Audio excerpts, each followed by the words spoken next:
On this episode of China Uncensored, did you fill out your paperwork? Wait, Shelley, why does the teleprompter say that?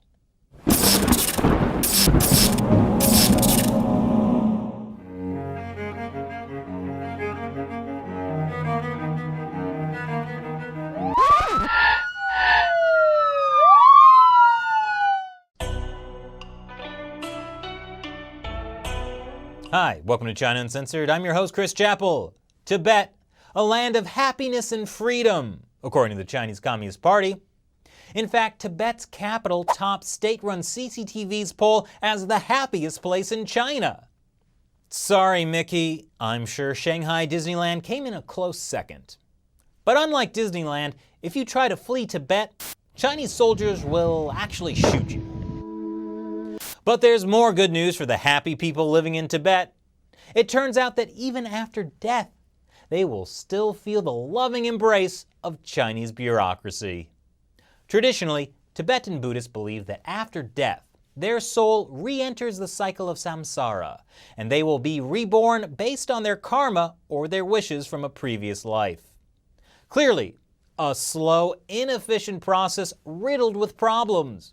Problems that today have been solved, thanks to the efficiently humming engine of socialism with Chinese characteristics. You see, back in 2007, that old-fashioned way of reincarnation was banned. Now, it's under the auspices of the Chinese government. Yes, I kid you not, the officially atheist Chinese Communist Party is bringing the revolution to the afterlife, streamlining the whole thing by requiring government permission before reincarnation. According to the State Administration of Religious Affairs, this was an important move to institutionalize management of reincarnation. So to reincarnate, you'll need to fill out Form 99R as well as Form 22EL. Don't forget Form 108A. Make sure you do the calculations on the back of that one to get your official karma score. You'll need to get all of those signed and notarized in triplicate. And you'll need 2 valid forms of ID plus your death certificate. Piece of cake. Sure, that may seem like unnecessary and ridiculous government regulation of something the party doesn't even believe in, but it's there for a reason. Take a specific case.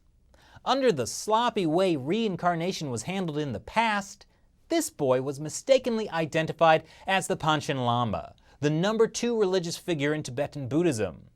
The Dalai Lama was the one who identified him. Fortunately, the Chinese government stepped in and cleared up that mess. The boy and his family mysteriously disappeared. And the Chinese Communist Party found someone else to call the Panchen Lama. You know, this guy's the real deal because he says things like monks should love the Communist Party. Meanwhile, the other guy is probably doing okay. After human rights groups and the UN repeatedly asked about his whereabouts, Chinese authorities responded that he's absolutely fine and living a normal, happy life. Authorities went on to say that he was living on a happy little farm in the countryside where he has lots of room to sit around and meditate. I'm sure they've already filled out his reincarnation paperwork for him. But you know who's a bigger threat to the Communist Party than a 6-year-old boy? An 81-year-old man. This 81-year-old man.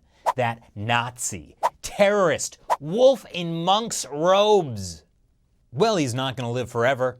And I'll bet the CCP can't wait to approve his reincarnation. Because they'll make sure the next Dalai Lama is someone who totally gets what communism is all about. Not someone who interferes with China's internal affairs by, I don't know, visiting politically sensitive disputed territory. See, that pesky, still-living Dalai Lama just made a visit to the Arunachal Pradesh. That's along the border of China and India. And surprise! The Chinese regime claims it's not a part of India, but has been a part of China's sacred territory since ancient times. In fact, they call it South Tibet, kind of like how Los Angeles is East Beijing. Needless to say, the Chinese regime flipped out. India, disregarding China's concerns and persisting to arrange for the Dalai Lama to go to the eastern sector of the disputed border region between China and India, severely harms China's interests and China-Indian relations. And one Indian official had the sweetest response. He basically took a page out of China's own playbook. India never interfered into the internal affairs of China. We expect that China also should not interfere in our internal matters. State-run China Daily called it cute. I guess state-run media can dish it out, but they can't take it. But the Dalai Lama's trip was about more than needling the Chinese regime on territory disputes. It was about the future of Tibetan Buddhism. The town he visited is also the historic home of the 6th Dalai Lama, 400 years ago. There's also a tradition that towards the end of his life, the Dalai Lama will visit the place he will be reincarnated in. I mean, you always want to scope out a neighborhood before you move in. Is he trying to say the next Dalai Lama will be found in India, not China?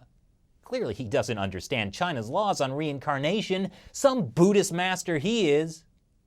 But here's where the Communist Party has been playing the long game. You see, one of the reasons they kidnapped a 6-year-old child and installed their own Panchen Lama in his place is because part of the Panchen Lama's job is to identify the next Dalai Lama. So after the Dalai Lama reincarnates with state approval, the Communist Party-loving Panchen Lama will officially find him in China. But the current Dalai Lama isn't taking this sitting down. He had this to say last week. That's, I think, frankly speaking, quite a nonsense. The first, Chinese communists should accept theory of rebirth.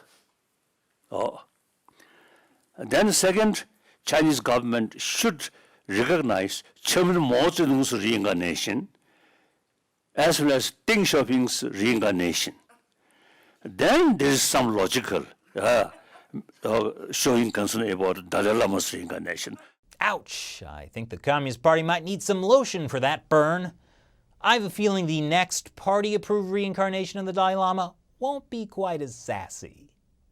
So what do you think of the Chinese Communist Party's ban on reincarnation? Leave your comments below. And if you'd like to generate good karma for yourself, so Beijing will mark you down for a top post in the next lifetime, consider contributing to China Uncensored on Patreon. We depend on viewer support like yours. Simply follow the link below and choose an amount you'd like to contribute per episode. Thanks for watching this episode of China Uncensored. Once again, I'm your host, Chris Chappell. See you in the next life.